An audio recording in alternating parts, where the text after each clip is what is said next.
본 방송은 iblog.com을 통해서 송출되고 있습니다. 미디어 플랫폼 iblog, iblog.com.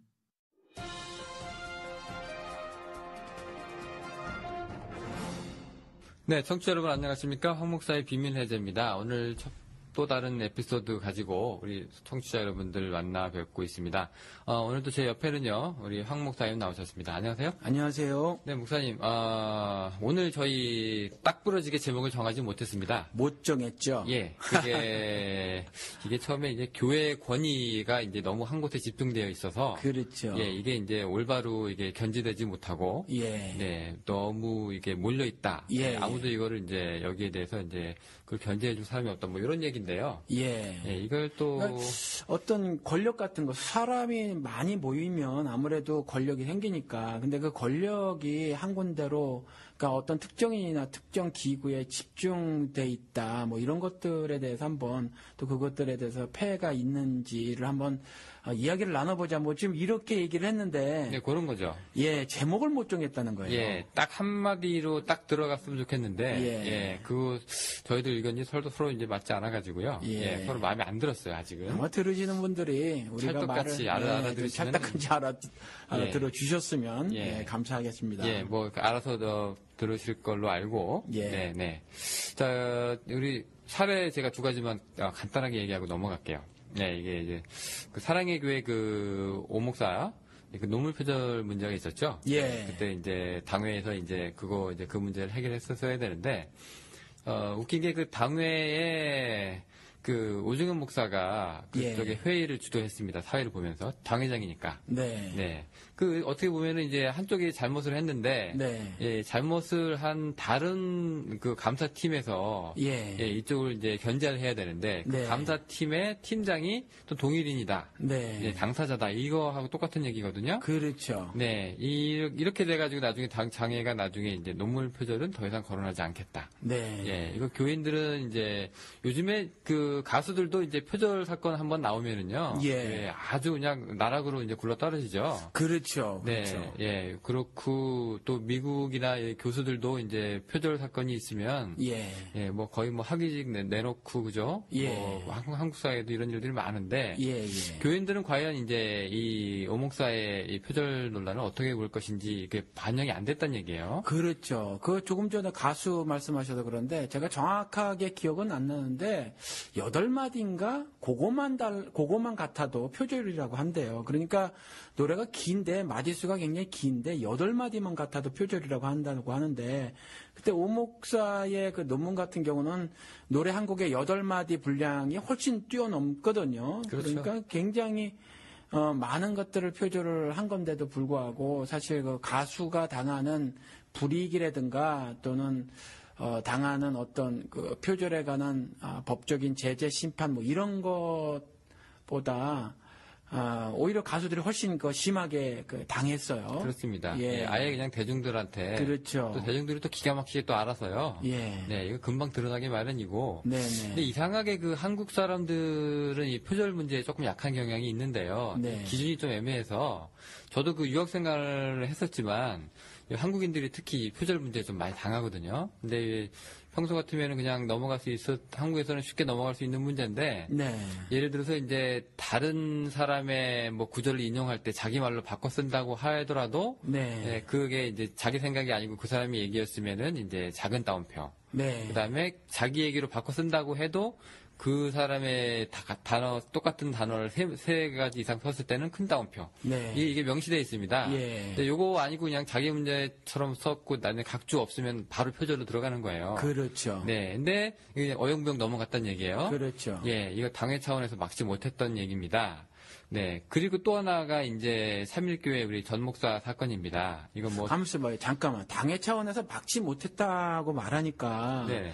당회에선 막고 싶었는데 네. 못 막았다는 말로 들리는데 사실은 그렇기보다는 당회에서 안 막은 건가요? 안 막았다고 보여지어요. 저는 개인적으로. 그러니까 우리 목사님은 그냥 우리가 보호하자. 예, 뭐, 아마 그렇게 진행된 것이 아닌가. 네. 그러니까 그 6개월인가 뭐 그쪽에서는 말이 자숙 기간이라고 했지만 뭐 6개월 후에 이제 복귀를 했잖아요. 담임 목사 자리로. 네. 예. 그렇죠. 그러니까 못 막았다기보다는 안 막은 게 맞다. 그렇죠. 예. 같이 그 합심을 해서 일을 도모했다고 볼 수 있죠. 그 같은 그 이너서클이라고 보시는군요. 그렇죠. 네. 그렇게 보실 수 있습니다. 예. 근데 솔직히 이 당회가요. 예. 그 당시 이제 그 안수집사회 그 활동이 좀 있었어요. 그 교회에서. 네. 근데 이제 우리 교회 재정도 그렇고 교회 건축할 때인데 이제 투명하게 운영합시다라고 이제 했는데 이제 그런 활동에 이제 반대 입장을 좀 벌이기도 했거든요. 네.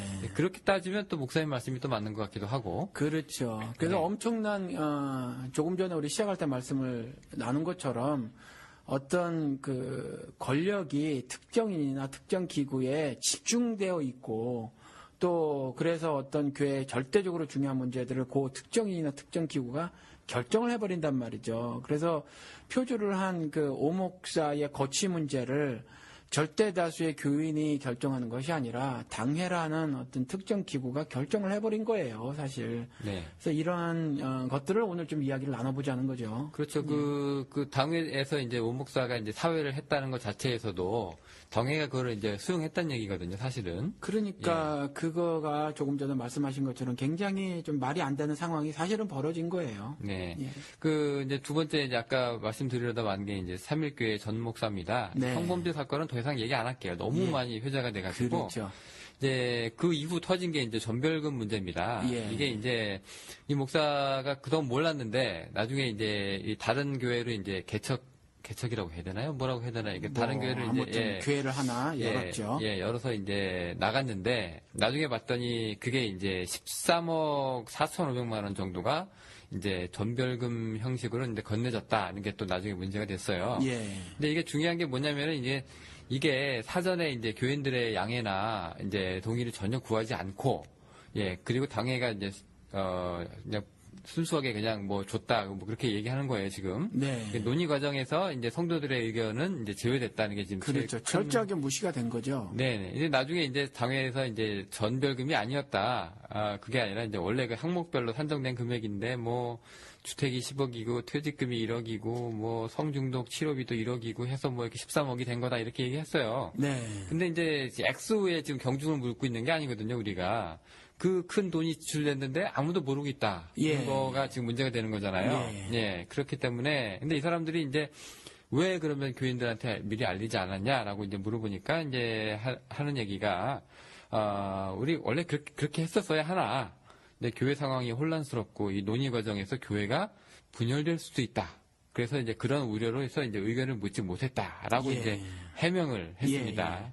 그래서 이제 앞으로는 뭐 성도들과 충분히 소통하도록 제도적 보완책을 마련하겠다라고 했는데 예. 이게 뭐 저는 그렇게 잘 모르겠네요. 뭐 어떻게 받아들일지. 신뢰가 가질 않죠. 그렇습니다. 그렇죠. 네네. 교회가 분열될 수도 있다. 근데 목사님 어떤 게 더 큰 거 같으세요? 이런 문제를 교회가 비록 분열되어야 할진정 이런 문제는 바로 잡아야 된다가 맞나요? 아니면은 교회의 덕을 교회가 깨지지 않기 위해서 덮어야 되는 문제가 맞나요? 그러니까 교회가 2개나 혹은 3개로 나눠진다고 가정을 해보자고요. 그런데 그게 무슨 문제가 될까요? 또 혹은 교회가 나눠지지 않아도 교회 안에서 한 지붕 두 가족처럼 지내서 서로 생각의 차이를 벌이는 것이 또 그게 무슨 그렇게 큰 문제가 될까요? 예를 들어서 하나님 입장에서 생각을 해보시자고요. 하나님 백성이 뭐 강남구에 A 교회에 있든지 간에 강북구에 B 교회에 있든지 간에 무슨 상관이겠어요. 사실은 그냥 내 교회라고 말하는 거, 흡사, 내 회사, 내 뭐 사업체 뭐 이렇게 생각을 해서 그거 깨트리기 싫은 심정 아닐까 싶어요, 전 개인적으로. 사실 하나님 심정만 좀 생각을 하면 교회가 2개가 되든 3교회가 되든 교회가 정말 추구해야 할 것은 하나님을 신앙하는 거고 하나님 앞에서 올바른 그 신앙인의 태도를 유지하는 거거든요. 그래서 뭐 요즘 하도 그런 말들을 많이 해서 말이죠. 교회 분열을 책동한다는 운동, 뭐 그 이념화된 목사들 입에서 많이 그런 말 튀어나오고 무비판적으로 목사의 말을 수용하는 그 교인들 입에서 이제 그런데 사실은 너무 개교의 중심적인 사고라는 거죠. 하나님 교회 생각은 없는 거예요. 전 그렇게 생각을 합니다. 네, 사실 우리가 그 지난주 에피소드가 또 부흥, 성장 뭐 이런 이제 후유증에 대해서 얘기를 좀 했잖아요. 예. 네, 그 중에 우리가 이제 짚었던 것이 이제 그 숫자에 대한 집착이거든요. 그렇죠. 예, 이런 거가 좀 어떻게 보면 이제 우상인데. 예. 지금 만약에 이제 그 이들이 얘기하고 있는 분열이 예. 신도들을 잃는다고 하는 개념이 예. 뭐 1000명짜리 교회가 500명이 된다. 뭐 10,000명짜리 교회가 5,000명이 된다. 뭐 이런 수준이라면 네. 그게 그렇게 큰 의미가 있을까? 예, 오히려 이런 거일수록 더욱더 이렇게 공개돼서 네. 더 밝은 자리에서 이제 의견이 좀 교환돼야 되는 게 아닐까. 그렇죠. 예. 그래서 이제 제도적인 보완책을 마련할 거라고 약속하였는데 이제 그것도 다음번에 사건이 또 터졌을 때 네. 예, 또 음지에서 쉬쉬하고 넘어가면은 예. 이것도 또 별로 그렇게 좋지 않은 일들이 예. 일어나는 거거든요. 예. 그래서 그건 그 교회 어떤 그 문제가 발생했을 때 그것이 이제 교회가 질병에 걸린 거거든요. 그리고 질병에 걸린 거면 병의 원인을 진단하고 말이죠. 그다음 치료를 해야 해요. 치료를 할 때 메스도 들이대는 거고 하는 거거든요. 그리고 그 병에 대해서 여러 의사들이 보고하는 거잖아요. 그런 것처럼 이것이 공개되어야 마땅하고요. 그다음에 공개된 이후에 적당한 치료를 받는 과정을 반드시 교회는 그 치료 과정이 있어야 한다는 거죠. 그래야 그 이후에 그 교회가 더 건강한 모습을 가질 수 있다고 생각을 합니다. 네. 이 목사의 권위하고 이 당회의 권위 이거요. 네. 이거 보통 이제 교회에서 우리가 이제 많이 설교나 상에서나 이제 듣기로는 이게 이제 하나님에서부터 나왔다. 뭐 이런 거죠. 그 대표적인 게 이거 천주교 아닙니까? 그렇죠. 그래서 거기에는 이제 교황이 있잖아요. 근데 교황은 아시다시피 성경에는 없어요.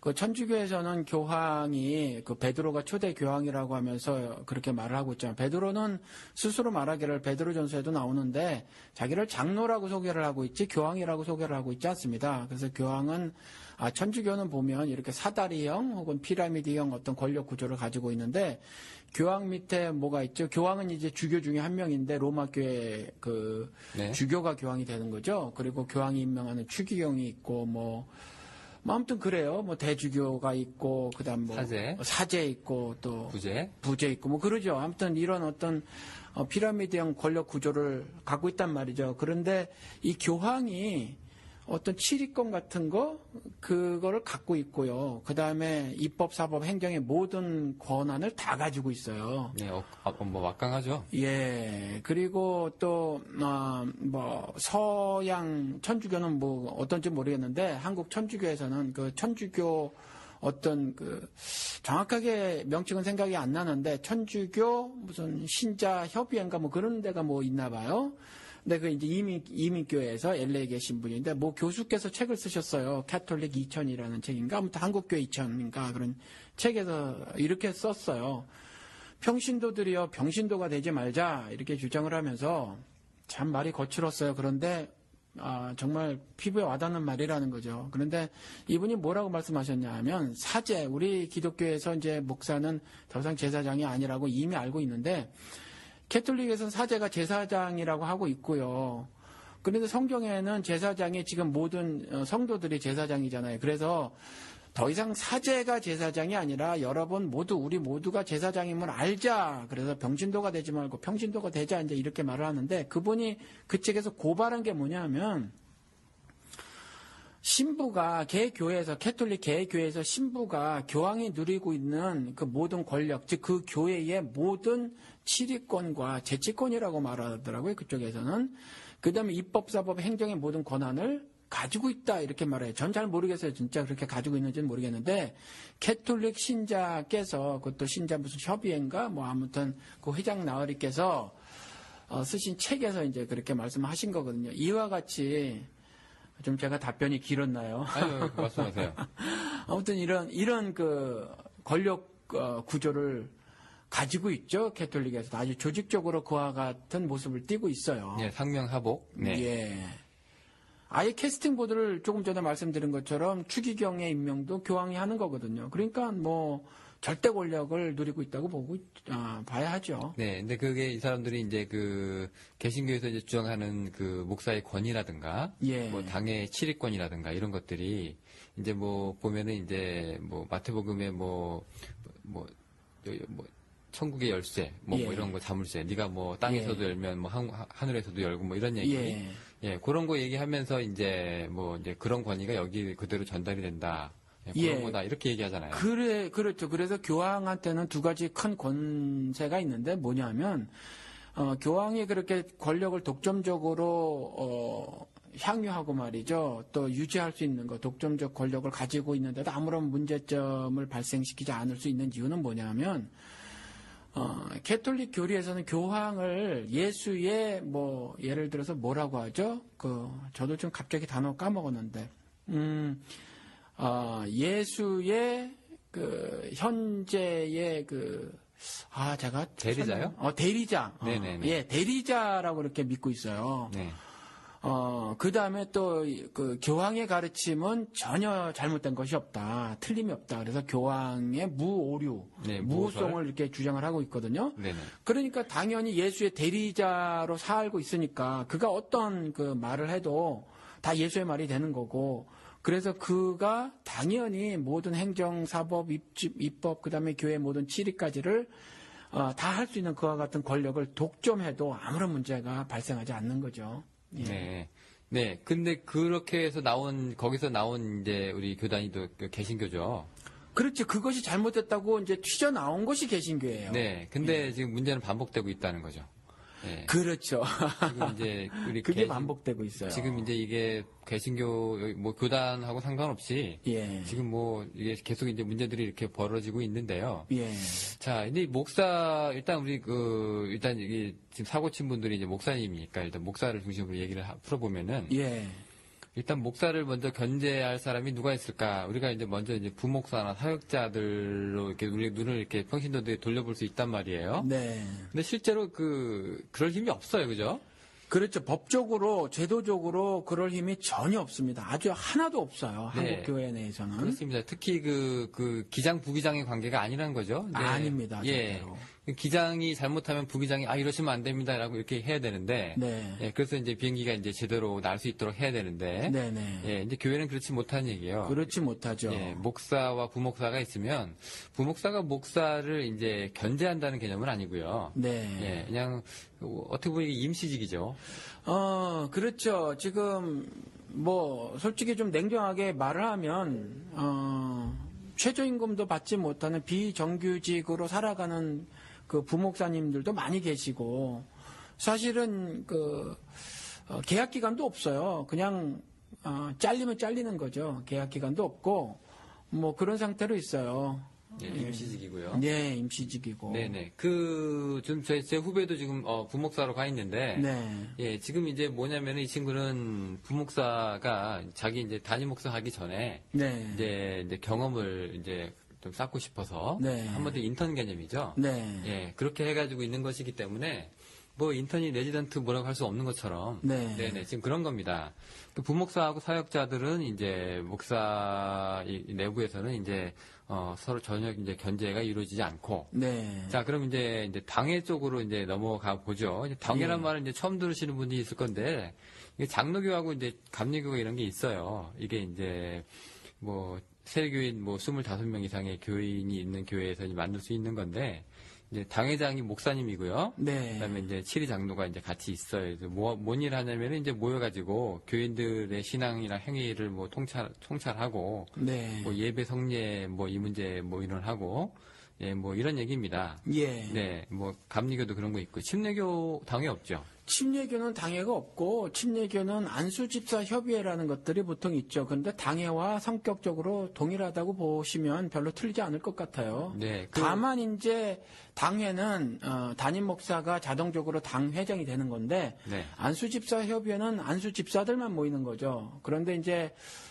당회가 의논을 해서 뭘 결정하듯이, 또 안수집사 협의회는 안수집사들끼리 모여서 결정할 수 있는 것만은 또 아닌 것 같아요. 그래서 다 담임 목사하고의 충분한 조율이 있어야 하고 또 협의를 거쳐야 하는 거로 알고 있습니다. 네, 저도 뭐 장로교 출신은 아니라서요. 예. 네, 옛날에 그 의사결정을 할 때 보면은 우리는 이제 재직회라고 불렀어요. 예. 장로님은 없고 침례교니까 이제 집사님 몇 분이 이제 계셨는데 이제 같이 이제 목사님이랑 같이 이제 중요 의논을 하다가 예를 들어서 이제 내년도 우리 목사님 월급을 정해야 되는 부분이 이제 왔다. 네. 그러면 이제 이 목사님은 빠지세요.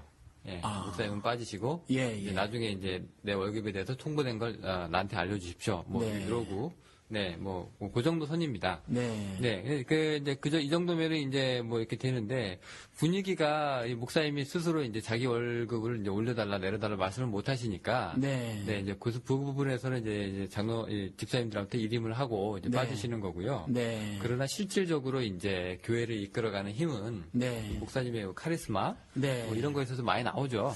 그러니까 한국 교회는 뭐 한국 교회뿐만이 아니라 대개 이제 나눠지는 것이 장로교회가 있잖아요. 장로교회인데 장로 정치를 하는 거고, 그 다음에 이제 감독들이 있는 교회가 있잖아요. 감리교? 그래서 감리교 같이 그 이제 감독 정치를 하는 거고, 또 그 회중들이 그러니까 회중교회라고 하는 교회가 있고 침례교회가 회중교회 모습을 가지고 있죠. 또 회중교회 따로 있어요. 네네. 근데 이와 같이 회중 정치를 하는 교회가 있는데 한국 교회 같은 경우는 특별하게 뭐 감독 정치를 하는 교회든지 아니면 장로 정치를 하는 교회든지 아니면 회중 정치를 하는 교회든지 담임 목사에게 집중되는 권력이 있다라는 거죠. 좀 특별한 기독교 사회라고 볼 수가 있어요. 한국 기독교 사회는. 그래서 이 담임 목사가 담임 목사에게 집중된 권력이 굉장히 커요. 그래서 조금 우리 처음에 말씀을 나눈 것처럼 그와 같은 일들이 그냥 벌어지는 거거든요.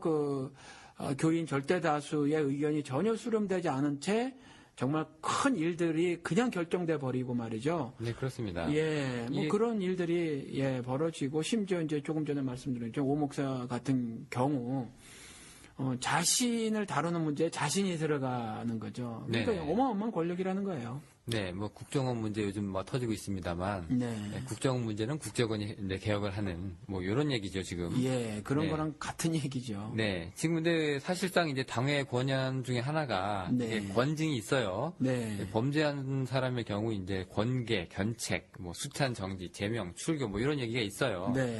근데 실제로 이런 얘기를 이제 신용은 좀 하는데 결국 이제 이루어지지 않고 있다는 얘기니까. 아니죠. 이루어지고 있는데 뭐냐면 지금 요즘에 사고가 나는 교회들 보시라고요. 요번에도 뭐 몇백억을 25년 동안 뭐 부천에 교회 이름 잊어먹었는데 부천의 모 교회 목사가. 네, TV 났죠? 예, 몇백억을 그 교회 돈을 유용하고 말이죠. 교회 건물을 저당 잡혀서까지 자신의 재산을 증식하는데 이제 써버렸는데 반대하는 교인들을 축출해내거든요. 그 축출해내는데 그 권징을 사용하는 거예요. 그러니까 오히려 이제 자기를 실제로 이제 그 일을 하고는 있어요. 네. 그런데 어떻게 하고 있냐 하면 그 권력을 가진 자들이 그 자신을 반대하는 세력을 축출해내는데 흡사 옛날에 뭐 아프리카나 한국에서도 있었죠. 독재자들을 축출해내거나 할 때 뭐 쓰던 그런 방식을 교회에서 쓰고 있는 거죠. 그런 법들을 악용을 해서. 오히려 이제 자기를 이제 비호하고 보호받는 그렇죠. 그런 제도로 사용하고 있다. 예. 그래서 사실 제가 아는 목사님 말씀을 들어보면 이런 말씀을 하신단 말이죠. 그 부목사들이 일이 뭐냐라고 이렇게 했었을 때 자기들끼리 자조적으로 이렇게 말을 한다는 거예요. 뭐냐 하면 부목사들의 직임은 뭐냐, 무슨 일을 하는 것들이 무슨 일을 하는 사람들이 부목사냐, 뭐 이랬을 때 담임 목사를 향한 교인들의 충성심을 고양시키고 유지시키는 일을 하는 것이 부목사의 직임이다. 뭐 이렇게 자조적으로 서로 얘기를 했다 이전에 이런 말씀을 하신 목사님을 알거든요. 제가 개인적으로. 비서예요? 그럼 비서? 그러니까 비서라기보다 교황이 추기경을 임명하는 캐스팅 보드를 쥐고 있듯이 담임 목사가 부사역자들에 대한 캐스팅 보드를 쥐고 있으니까 이후에 또 뭐 다른 교회로의 어떤 뭐 추천이라든가 아니면 뭐 지교회라든가 뭐 파송이라든가 뭐 교단 내에서 뭐 하여튼 그런 일들이 있잖아요. 예전에 저희가 했던 그 갑과 을 얘기. 그렇죠. 이런 모든 일들을 담임 목사가 다 쥐고 있으니까 캐스팅 보드를 쥐고 있으니까 그런 충성을 보일 수가 보일 수밖에 없다라는 거죠. 네. 예. 그게 원래 그 사람이 자기 이해관계가 있으면 예. 네, 그 제 목소리를 내기 힘들거든요. 네네. 네. 그 하여튼 지금 그런 식으로 지금 돼 있다. 네네. 뭐 다 그런 건 아닙니다만. 다 그런 건 아니죠. 예. 지금 이제 문제가 되고 있는 걸 이제 우리가 이제 심층으로 이렇게 언론 기사를 그렇죠. 통해서 보거나 네네. TV를 통해서 보면은 결국 뭐 어딘선가 분명히 제 역할을 하지 못한 부분들이 있다. 예. 네, 그게 이제 당회다. 뭐 이런 거죠. 예. 네. 근데 성경 보면은요. 예. 그 교회의 권위를 조금 이제 잘못되게 사용돼 가지고 이런 사례도 있나요? 성경에도 이런 경우가 있어요. 성경에도 이와 같이 어떤 사람의 수가 늘어나면 아무래도 권력이 자연적으로 생기니까 이 권력을 독점하는 일이 발생을 할 수 있고요. 권력을 독점하면 독재를 하게 되는 거죠. 독재한 사람들은 또 권력을 사유화하고 말이죠. 그런 일들이 벌어지는데 성경에도 그 예가 있어요. 요한 3서에 가서 보면 디오드레베라는 사람이 있는데 이 사람이 요한이 이 사람에게 말하기를 어떻게 말하냐면 우리를 접대하지 않았다라고 말을 하는데 이게 영어 성경으로 보면 접대하지 않았다가 아니라 우리가 말하는 것을 받아들이지 않았다 이렇게 그 NIV 버전에서는 말하고 있거든요. 그러니까 우리가 그 요한과 그 제자들이 어떤 그 말씀하는 것을 받아들이지 않았다는 거죠. 그리고 나서 이 디오드레베가 한 일이 뭐냐면 그 사람들의 요한과 요한의 무리가 말한 거를 듣지도 않았을 뿐더러 그 다음에 그 교회의 형제들 있잖아요. 교회 형제들이 그들의 말을 들으려고 하는 것, 그리고 나그네로 받아들여 접대를 하려고 하는 것조차 하지 못하게 했다라는 거죠. 그리고 그 접대하는 자를 어떻게까지 했냐면 결국 교회에서 내쫓아버렸다는 거예요. 이와 같은 일을 벌였는데 이와 같은 일을 벌일 수 있었던 것도 당시에 뭐냐면 디오드레베에게 집중된 권력이 굉장히 컸다라는 거죠. 그래서 선한 행사를 하려고 했던 사람들을 교회에서 내쫓을 수 있는 힘까지 가지게 되었다라는 거거든요. 지금도 이제 집중된 권력, 그 권력으로 교회에서 독재를 벌이고 있고 또 독재를 하다가 권력을 사유화해서 말이죠.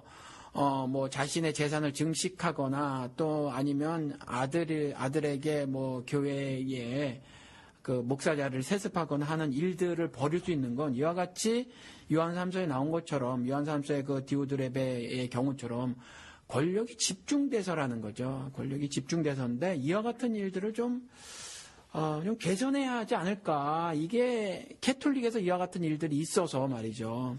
그걸 박차고 나온 것이 개신교란 말이죠. 사실 그 캐톨릭에서 교황이 심지어 동성애라든가 강간이라든가 또 사람을 죽이고 가두는 일이라든가 우리 흔히 말하는 고문, 숙청 안 한 범죄가 없단 말이죠. 그런데 그런 악한 일을 하는 교황에게 집중된 교회 권력이 너무 커서 이게 잘못됐다 그러고 나온 거예요, 개신교가. 그런데 그 이전에 지금 현재의 캐톨릭을 그렇게 비판하고자 하는 건 아니고 이전에 그런 악한 것들 그리고 그 독점된 권력의 염증을 느껴서 교회는 이 일을 해서는 안 되지 하고 탄생된 게 개신교인데 말이죠. 이와 같은 이전의 중세시대의 교회 모습을 답습하고 있는 모습들이 일부 보여서, 일부라고 말을 해야 되겠죠. 일부 보여서 우리가 한번 오늘 이런 문제를 한번 지적을 해보는 겁니다. 근데 오히려 그 개신교가요. 네. 자기 독재의 길로 들어서기가 그 여건이 굉장히 쉽습니다. 왜냐하면 그냥 자기가 이제 신학교를 졸업해서 목사 안수를 받고요. 자기가 이제 교회를 시작하잖아요. 그러면 어느덧 이제 물론 이제 처음에 이제 목사님 고생하시죠. 그렇지만은 어느덧 이제 교인이 생기고 하다 보면은 이 목사님이 이제 어느 순간에 권력이라고 얘기하면 원래 그 섬김의 자리인데 그 중심에 자기가 서 있는 거예요. 자기도 모르게. 그렇게 되어 있고 나중에 이제 그 교회가 더 이제 성장을 해서 그 수가 늘어나면은 이제 거기에 따른 권력이라든가 여러 문제가 생기죠. 인사권도 생기고. 그러다 보면 이제 자기도 모르게 어느 순간 이렇게 권력의 중심에 자기가 서 있는 건데. 그렇죠. 교황이 되기 위해서는 굉장히 많은 그 결혼도 못할 뿐더러. 굉장히 많은 그 수많은 그 단계를 거쳐야 이제 교황이 되는 건데요. 주기경까지 거쳐서. 근데 담임 목사가 자기 권력 갖기는 어떻게 맘만 먹으면 굉장히 쉽죠. 배신되면. 그래서 말이죠. 그 사도행전 6장에 나온 거대로 사도들은 자기들이 말씀과 기도에 전념만 하고 말이죠. 헬라파 과부들을 돕는 일에 관여하는 것은 옳지 않다고 이렇게 말을 했어요. 이것을 우리가 잘 귀담아 들어야 할 것이라고 생각을 해요. 그래서 아예 권력이 집중되는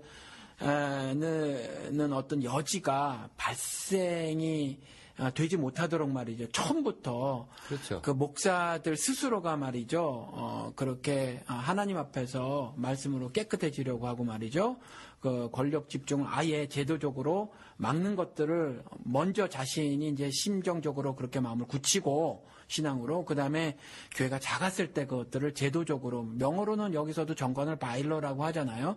이와 같은 정관들을 미리미리 좀 만들어놔야 되지 않을까 그런 생각이 듭니다. 네, 그 사도행전 말씀을 잘 하셨는데 네. 제가 볼 때 그 사도행전도 솔직히 보면 이게 권력 문제가 아니라 네. 기능 문제거든요, 그죠? 그렇죠, 예, 그렇죠. 기능에서 시작을 한 거예요. 예. 예, 이렇게 나는 이거 말씀하고 기도에 이게 내가 이제 예. 전무하겠다. 예. 역할 부분이죠. 그죠? 예. 그리고 이제 내가 이제 공백이 생기니까 예. 이제 그거를 이제 할 사람들을 이제 교인 중에서 예. 신실한 분들을 뽑았는데 예. 그게 그 기능을 잘 해 나가면 이제 문제가 없던 거죠. 네.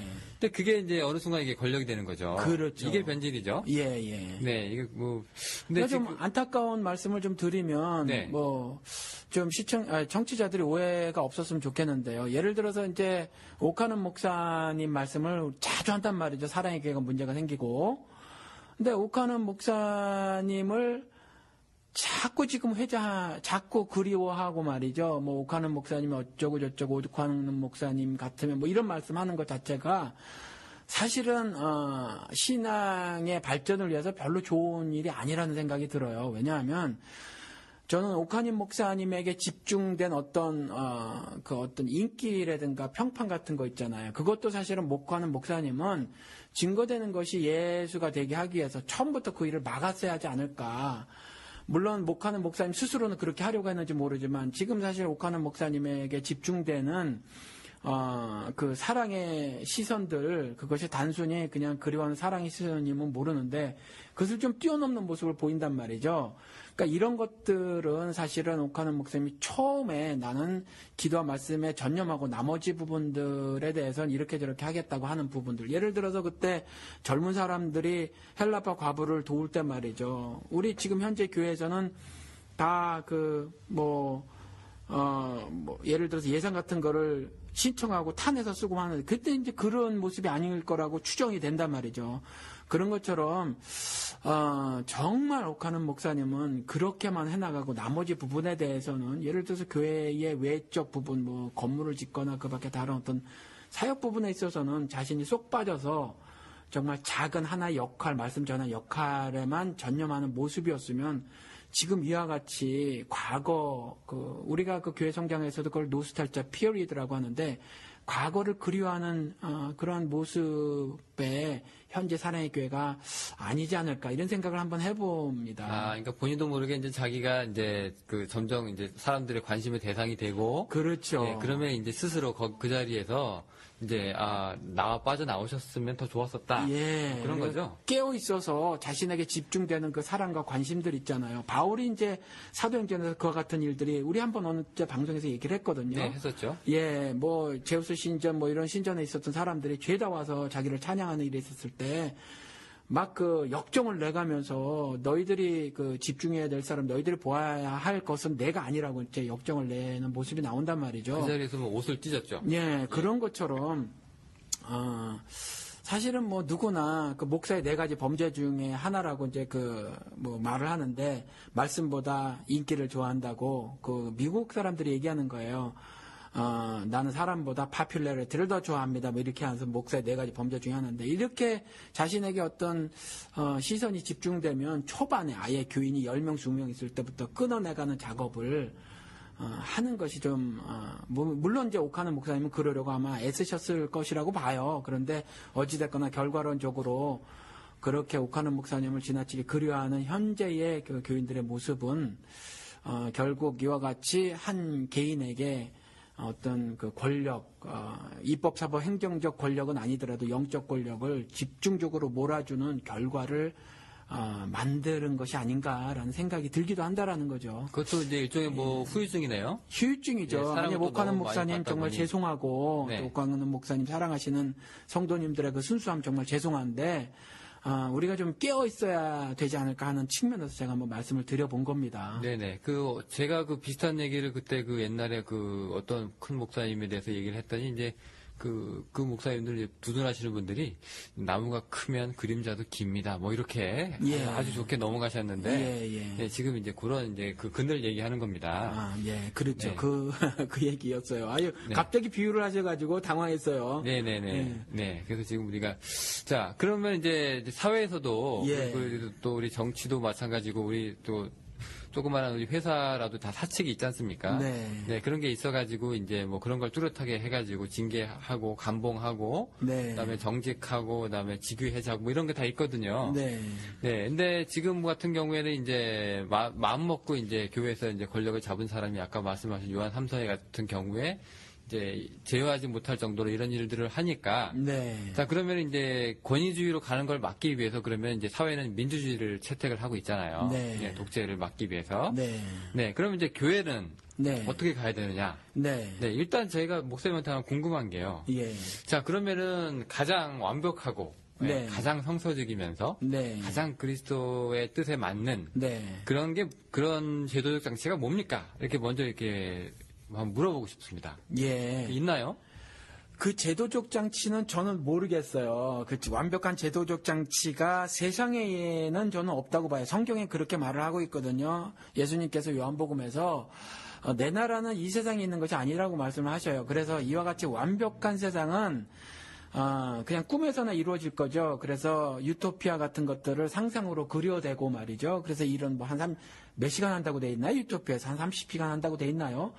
그리고 가장 최소한의 법만 제정하고 사는 사회 뭐 이런 것들을 꿈꿨잖아요. 네. 이건 그냥 꿈에서 이룰 수 있는 거고 또 그 유토피아도 역시 완벽한 사회일까를 생각해 봤을 때 뭐 그렇지 않을 수 있어요. 그래서 완벽한 사회가 이 세상에서 완벽한 사회를 이 세상에 구축할 수 있을까라는 만약에 신앙적 질문을 하거나 네.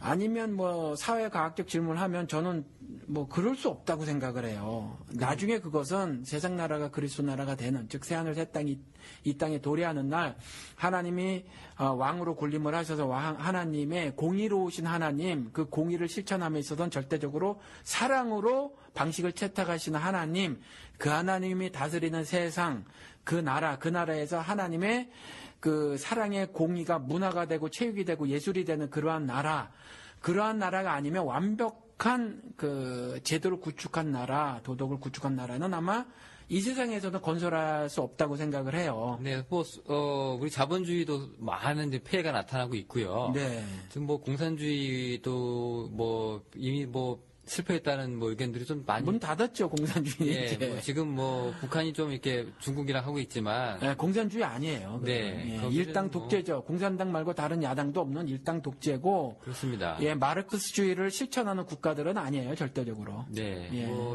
중국도 지금 보면은 공산주의냐라고 물어봤을 때 글쎄요. 일당 독재를 하는 자본주의 국가라고 볼 수 있죠. 네. 요즘 예. 중국도 지금 돈에 많이, 그죠? 예. 지금 영향을 받고 있기 때문에. 예. 네, 어쨌든 그렇습니다. 그러면은 이제 교회는요. 네. 자, 그러면은 이제 교회에서 이제 독재는 이제 허용이 돼서는 안 된다. 네. 네, 그러면 뭐가 있을까요? 만약에 민주주의가 그러면 교회에서도 그러면 이루어져야 되는지. 그러니까 세상에서는 어차피 완벽한 제도를 구축한 나라는 만들 수 없다고 제가 말씀을 드렸으니까 저는 그것이 성경에서 말하고 있는 거라고 보고요. 그럼에도 불구하고 저는 독재를 막기 위해서는 민주주의를 해야 한다고 생각을 해요. 그러니까 차선인 거죠, 이거 차선. 현재는 차선이라기보단 최선이라고 생각을 하는 거죠. 인간 사회에서. 그러니까 민주주의가 정답은 아니에요. 그 마이클 샌델 교수의 책에서도 그 민주주의 배신이라고 민주주의에 대한 민주주의가 정답은 안 된다는 거죠. 그 민주주의도 함정이 있고요. 또 민주주의가 가진 폭력성도 있다는 거죠. 성경에서도요. 예수 그리스도께서 다수의 결정을 막은 경우가 창녀에게 돌을 던지는 심판을 막으셨거든요. 이것도 다수결을 막으신 거예요. 그리고 또 저 구약에도 그런 말씀이 있어요. 그 다수를 따라 가난한 자를 그 뭐 송사하지 말라 뭐 이런 구절도 있거든요. 그러니까 다수를 따라 불의한 일을 행할 수 있는 거거든요. 그래서 하나님의 법은 뭐냐 하면 조금 전에 말씀드린 것처럼 하나님의 공의가 우선되는 거예요. 그래서 무조건 다수라고 해서 옳은 건 아니어서 민주주의를 도입하는 것이 교회에서 교회가 정답을 찾는 건 아니지만 해답이 5개라고 치면 해답 중에 1개는 될 수 있어서 우리 인간들이 하나님을 신앙하는 신자들이 제시할 수 있는 가장 최선의 그 해답이 아닐까라는 생각을 개인적으로 해봅니다.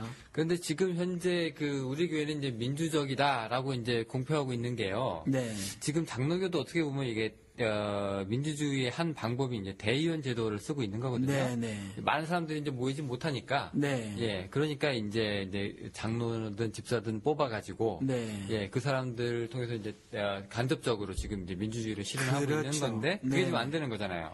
문제가 생겼을 때. 그렇죠. 네, 그러면 이 상황에서 민주주의가 다시 확립이 돼야 된다면 이거 어떻게 해야 됩니까? 그러니까 다시 확립이 된다기보다는 지금 현재 일단 겉모양은요, 일단 틀은 한국 교회들도 그와 같이 그 권력이 집중된 모습을 보이는 교회들조차 제도적이나 법적으로 민주주의 형태를 갖추고는 있어요. 그런데 문제는 뭐냐면 그것들이 실천이 좀 잘 안 되고 있다는 것하고 또 여러 가지 그 맹점들이 있어서 당장 눈에 띄는 거 한두 가지만 가지고도 민주주의가 실질적으로 실천되지 못할 그러한 일들이 발생이 되는데 예를 들면 조금 전에 우리가 처음에 말한 것처럼 말이죠. 당회 같은 경우 당회가 이제 결정기구란 말이죠. 그런데 개인적으로 당회가 결정기구가 아니라 심의기구면 어떨까라는 생각을 해봐요. 그래서 결정하는 게 아니라 그렇죠. 심의. 예.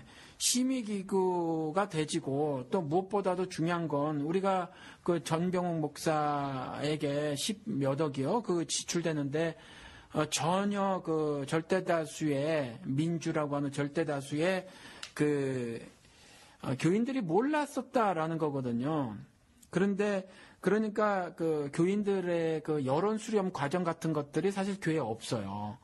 그러니까 이런 일들을 좀 제도적으로 보완을 하고 말이죠. 아니면 새로 만들거나 있다면 보완을 하고 없으면 새로 만들고 해서 그 절대다수 교인들이 토론도 거쳐가면서 충분한 여론 수렴 과정을 갖고요. 그 다음에 또 그밖에 그보다 좀 작은 일이라면 당회나 이런 데서 그저 심의만 하는 거예요. 심의만 하고. 그럼 의결은 누가 합니까? 의결은 교인 전체가 참여해서 뭐 교인총회 아니면 성도총회가 결정기구가 돼서 결정을 하는 것이 좋지 않을까 생각이 듭니다. 이런 부분도 좀 있지 않을까 싶은데요. 예. 그게 일단 먼저 모든 사람들한테 이제 한 표가 주는 거는 이제 굉장히 이상적인 개념이긴 한데. 네. 예, 이제 어떤 분들의 시각은 이제 조금 다를 수가 있는 게. 네. 뭐 예를 들어서 이제 나는 잘 모릅니다. 교회 일. 나 교회에 나온 지도 얼마 안 됐고. 예. 또 뭐 오래 다녔지만 그냥 난 목사님만 믿고 따르지. 네. 뭐 잘 관여하기 싫고 뭐 다 이름합니다. 네. 네, 뭐 대표 그렇게 뭐 기권하겠습니다. 예. 뭐 이런 분들도 계실 거고요. 네. 네, 또 어떤 분들은 생각이 네. 그냥 그 교회를 위해서 이렇게 열심히 그 봉사하시고 하는 분하고 예. 그냥 설렁설렁 교회만 당기고 이제 회원권만 유지하시는 네. 예, 이런 분하고 한 표가 같을 수가 있느냐? 예. 또 이런 뭐 비중의 문제들도 있어요. 예. 네, 이런 거에 대해서는 어떻게 생각하세요? 그러니까 민주주의는 뭐냐면 1인 1표예요. 그러니까 누구든지 상관이 없이 그 사람이 뭐 박사 학위를 가졌든지 간에 아니면 글을 모르는 문맹이든지 간에 그냥 인격적으로 동등하며 또 동일한 인권을 가지고 있다라고 하는 거거든요. 그래서 1인 1표예요. 1인 1표인데 그와 같은 생각은 1인 1표라는 그 민주주의적 사고가 아닌 거죠. 그러니까 그건 일종의 자본주의적 사고인데 자본주의는 1인 1표가 아니라 1원 1표잖아요. 그러니까 예를 들어서 기업의 이사회 같은 경우는 뭐 100억 투자한 사람의 입김이 아무래도 세다라는 거죠. 그리고 그 이사회에 아예 들어갈 수 없는 사람 같은 경우는 기업의 정책 결정에 참여도 못 한다는 거죠. 그러니까 1인 1표가 아니라 1원 1표적 마인드라는 거예요. 그래서 나는 교회 일에 뭐 무관심해요라는 건 지나친 자본주의적 사고고 이건 결국 민주주의를 정착시키지 못하게 하는 아주 나쁜 생각이라는 거죠. 예. 그러면은 지금 제가 지금 현재 지금 목회하고 계시잖아요. 네. 혹시 목사님 교회는 그 의결을 어떻게 하세요? 교인 수가 좀 작은 걸로 알고 있는데. 네. 그러면 뭐 같이 이렇게 심리를 하시나요? 아니면 우리는 심의 뭐 이런 거 따로 없이요. 그냥 밥 먹으면서라든가 뭐 그냥 간단하게 이야기를 나눕니다. 뭐 교회 예산도 많지를 않아서 또는 그 밖에 다른 특별한 일도 별로 진행하는 것이 없어서 그냥 간단하게 이야기를 나누면 이야기를 나누고 또 이러저런 의견들을 말씀하시면 그것을 듣고 그리고 그냥 그 자리에서 특별히 뭐 투표합시다 하지도 않고요. 이렇게 저렇게 해서 의견 나오면 그 의견을 듣고요. 그래서 결정을 하고 그렇게 진행을 하고 있습니다. 그러면 식사하시면서 이제 이럽시다 저럽시다 하면 이제 네. 그게 이제 의견이 확정이 되는 거죠? 네네. 그럼 오히려 이제 교인 수가 작으니까 네. 식사하면서 이제 뭐 다른 분들의 민의를 다 들어볼 수 있으니까. 예. 그럼 만약에 이제 목사님이 목회를 하시는데 이제 목사님 입장에서요. 네. 교회가 좀 커졌어요. 지금 네. 한 10배? 뭐 네. 20배이 커졌는데. 네. 목사님 생각이 이게 맞아요. 네. 근데 이게 이제 그동안 이제 신학교에서도 공부한 것도 그렇고 지금 목회 생활 하시면서 현장 경험도 있으시고 해서. 네. 분명히 이게 하나님의 뜻에 맞는다고 생각하시는 그런 일에. 네. 똑같이 목사님 한 표, 성도들 한 표가 돼가지고요. 네. 사사건건 교인들이 이제 물고 늘어질 수가 있다는 얘기예요. 예. 어떻게 보면 굉장히 발목을 잡는데. 예. 이런 경우는 목사님 입장에서 좀 좋지 안 좋은 일 아닙니까? 저는 그래서 아예 입장을 정리하고 있는 것이 사도행전에 나온 것처럼 좀 말씀하고 기도하는 일에만 전념하기로 작정을 했어요. 그러니까 다른 일은 예를 들어서 문제가 되는 것이 교회 뭐 건축이라든가 돈의 사용 이런 부분 갖고 대부분 이제 문제가 많이 발생하거든요. 그렇죠. 주요 재정. 그러니까 그런 부분에 대해서는 만약에 교회에서 다툼이 일어나면 중재 역할은 제가 좀 하는지 모르지만 그것도 신앙적 중재지 뭐 이쪽 저쪽 의견을 따르자 이쪽으로는 안 할 것 같아요. 제가 안 할 겁니다. 그런데 그런 부분은 저는 전적으로 그 교인들에게 일임을 할 작정이고요. 그러니까 저는 아예 그쪽에 들 생각이 없어요. 그러니까 우리 교회 같은 경우는 지금 건물을 빌려서 쓰고 있는데 여기 뭐 그득 차면 뭐 한 7, 80명 앉겠죠? 그득 차면 7, 80명 앉을 텐데 뭐 그것도 훨씬 지금 안 오고 자리가 비어 있지만 만약에 150명이 교인이라고 하자고요. 그런데 그러면 교회를 옮깁시다 맙시다에 대한 의견은 제가 제출할 수 있어도 교회를 건물을 옮기자마자에 대해서는 저는 아무런 뭐라고 말해야 되나 결정하는 데에 영향을 미치고 싶은 마음이 전혀 없어요. 그리고 또 교회 어떤 예배의 어떤 행사 같은 거에서도 예를 들어서 실제로 있었던 문제인데 LA 대형교회에서 무슨 뭐죠? 커뮤니언 서비스가 제가 한국말도 자꾸 까먹습니다. 죄송합니다. 뭐죠? 이렇게 떡 떼고 포도주 마시고 하는 거. 성만찬?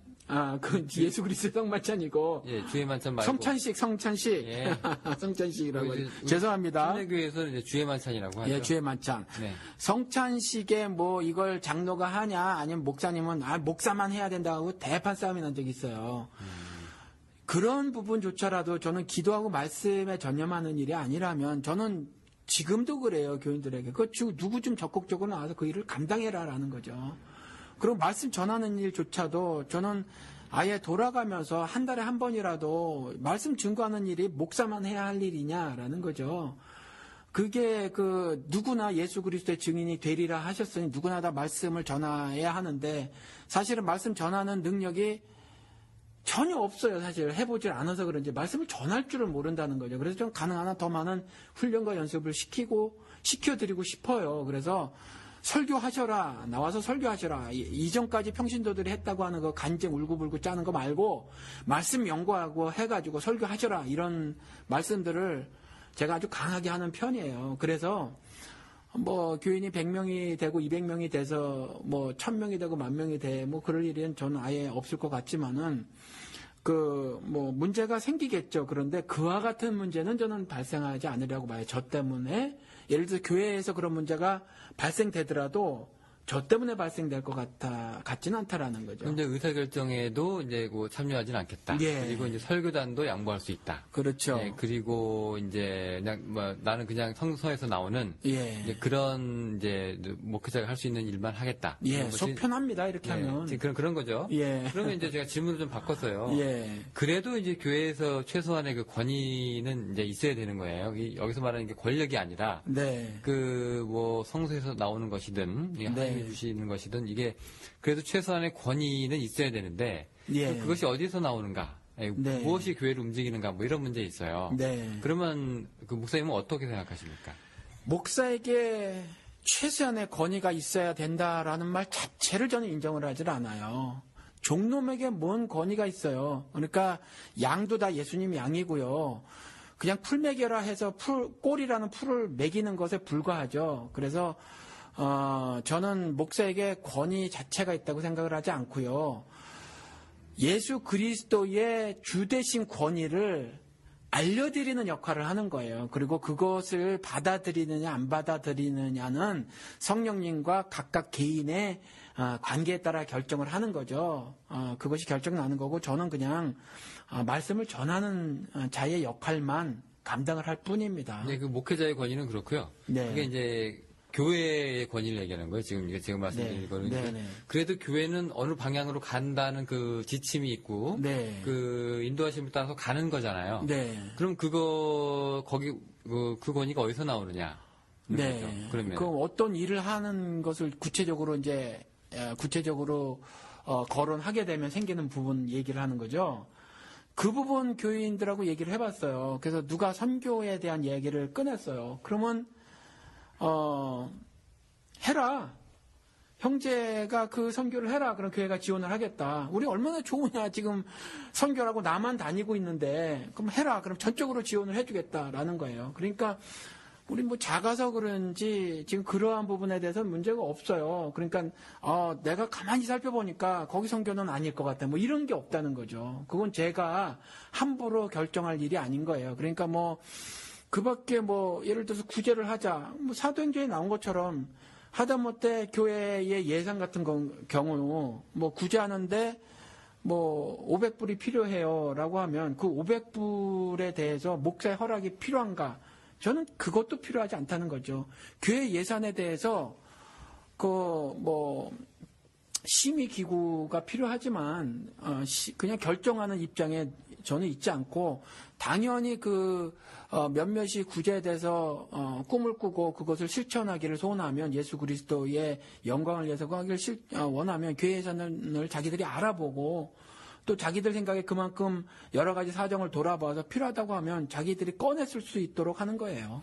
혹시 그럼 목사님 목회하시는 교인 가운데에는 네네. 지금 보니까 목사님은 이제 너무 그 권위에 대해서 이제 그런 걸 하나도 갖고 있지 않은 것 같으신데 네. 그런 거에 대해서 오히려 더 불만이 있으신 분은 없나요? 왜 목사님은 이렇게 이렇다 불만은 없는데 문제점들은 발생해요. 왜냐하면 지금까지 그 지도자가 하나하나 방향 제시하는 거였잖아요. 방향 제시해서 따라가는 것이 익숙했고 우리나라 교육이 주입식 교육인데다가 강력한 카리스마를 가진 군인 지도자가 지배자가 나와서 그렇게 해왔던 문화였기 때문에 저처럼 이와 같이 이렇게 하니까 좀 어려움을 호소하거나 또 답답함을 호소하는 사람들이 많이 있어요. 그래서 어떤 청년 부부 같은 경우는 저희 교회 잠깐 왔다가 이런 말을 하고 던지고 간 적이 있어요. 목사님은 개간되지 않은 땅에 개간할 수 있는 연장도 주지 않고 딸랑 숟가락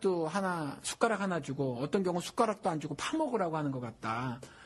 이런 말을 하고 이제 간 적이 있는데 저는 그게 옳다고 생각을 해요. 왜냐하면 저는 중간에서 하나님과 이분들 그러니까 교인들의 관계를 맺도록 도와주기 위해서 말씀을 가르치는 역할만 하는 거지 직접적인 관계는 알아서 개인들이 가져야 하는 부분들이거든요. 그래서 저는 그렇게 생각을 하고 있어요. 네, 예를 들어서 목사님한테 제가 병이 낫게 좀 기도 좀 해주세요. 라든가 이런 개인적인 그런 목회자로서 해줄 수 있는 그런 얘기들 있잖아요. 네. 그런 거는 부탁을 합니까?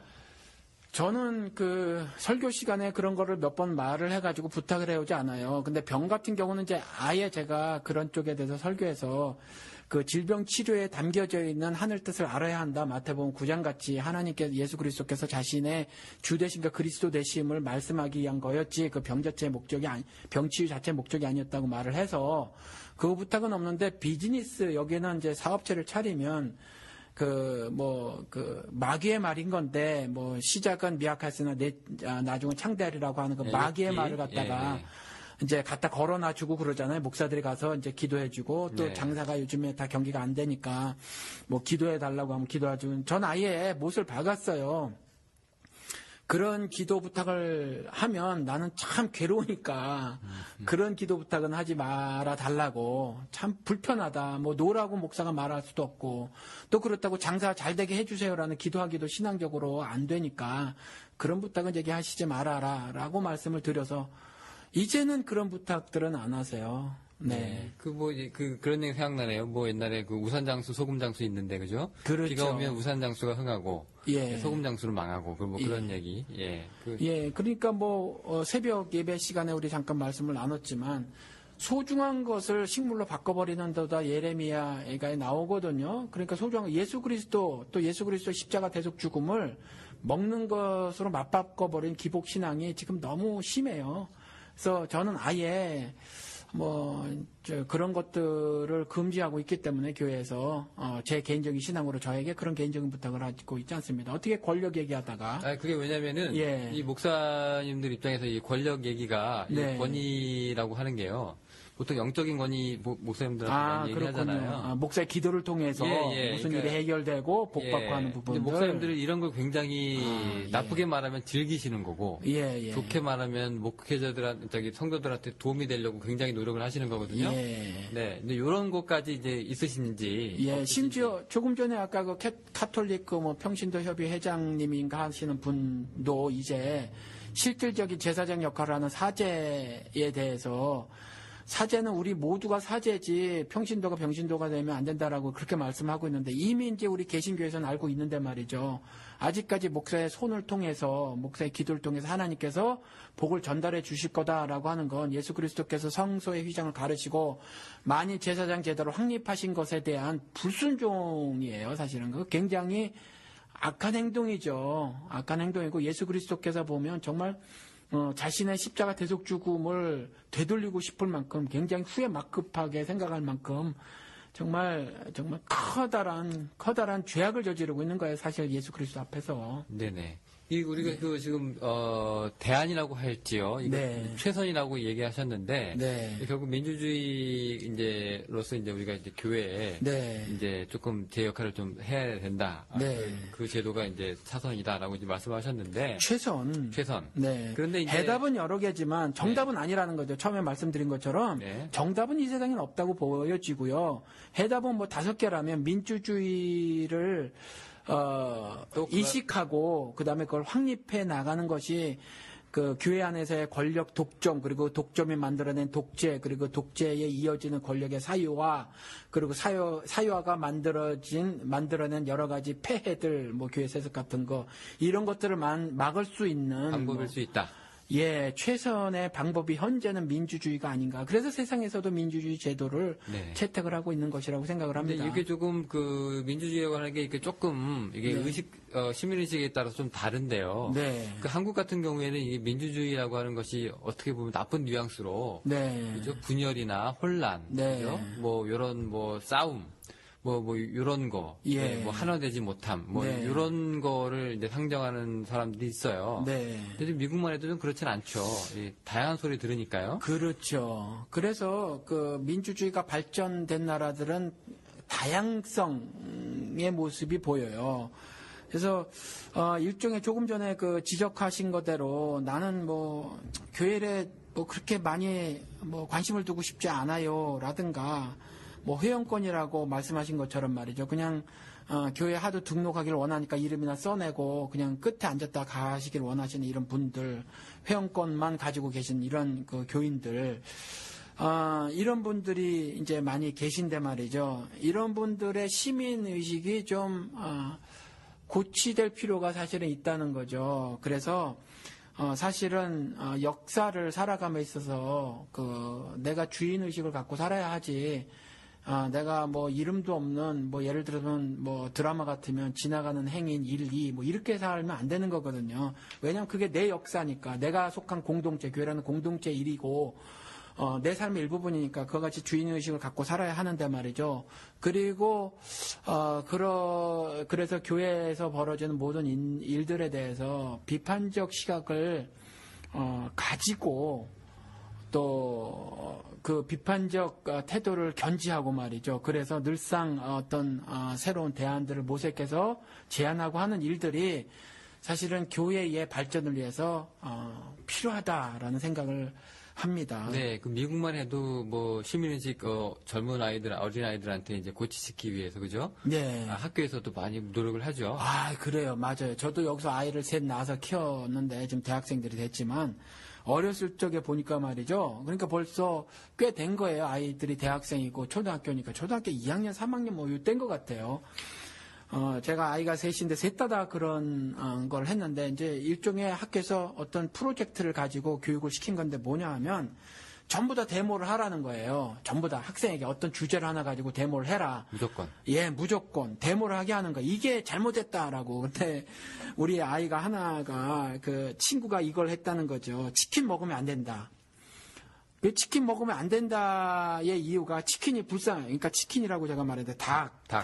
네. 닭이 불쌍해서 먹으면 안 된다. 그 이유가 비판 이유가 불쌍해서 안 된다는 거예요. 그러면 죽어가는 동물들이 어디 하나입니까? 근데 아무튼 그 어린아이 눈에 아마 닭이 보였던 모양이에요. 근데 미국에서는 닭을 고기로만 봤지 닭을 잘 못 보고 자라는 애들이 많단 말이죠. 왜냐하면 닭은 공장에서 생산이 되기 때문에. 네네.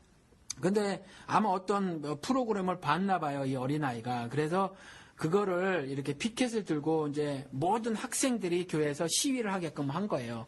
이건 왜 그랬냐면 민주주의 역사가 오래된 미국에서 이와 같은 사회를 위한 비판은 조금 더 나은 사회, 조금 더 건전한 사회, 조금 더 발전된 사회, 조금 더 시민이 잘 살 수 있는 사회를 만들 수 있다는 것을 그 역사를 통해서 이미 알고 있어서 그 우리 후손들에게 자신의 후손들에게 그걸 가르치는 거거든요. 그와 같이 비판의식을 가져라. 근데 한국도 마찬가지라는 거죠. 특별히 세상에 빛과 소금의 삶을 살으라고 하는 교회는 특별히 더 앞서서 말이죠. 이와 같이 비판의식을 가지고 건전한 비판을 하며 또 건전한 대안을 제시하고 이와 같이 권력들이 독점되고 그래서 독재를 하게 되고 또 권력을 사유화해서 엄청난 악행들을 저지르는 것들 또 그 밖에 다른 부분에 있어서도 말이죠. 교인들은 모든 사회, 정치, 경제, 사회, 문화, 체육, 예술 모든 분야에 있어서 신앙인으로서의 비판의식을 가지고 건전한 대안을 제시하는 이러한 시민의식들이 좀 고치되어야 되지 않을까 그런 생각을 해봅니다. 네, 그 굉장히 부럽습니다. 한국에서 만약에 초등학생 애한테 뭐 데모할 거 하나씩 가져와라 그랬다면 학부형들이 난리가 날 것 같아요. 왜 우리 아이를 부정적인 아이로 키우려고 하느냐. 네. 네, 뭐 이렇게 얘기하겠는데. 예. 예, 그렇지 않다는 게 굉장히 부럽습니다. 예. 네, 오늘 저희 얘기 지금 청취자 여러분들께서 잘 들으셨으면 좋겠습니다. 저희 지금까지 팟빵도 그렇고요. 그 다음에 팟캐스트도 그렇고 유튜브에도 저희가 계속 나오고 있는데요. 네, 여기 댓글 달아셔서 또 여러 가지 의견들 남겨주시고 또 더 좋은 조언들이나 아니면은 비판의 말씀 많이 남겨주셨으면 좋겠습니다. 자, 오늘 이 내용 우리 목사님이랑 같이 나눠봤습니다. 목사님 너무 감사드리고요. 예, 감사합니다. 네, 저희는 그러면 다음 주에 또 다른 주제로 청취자 여러분들 만나뵙겠습니다. 감사합니다. 안녕히 계세요. 네.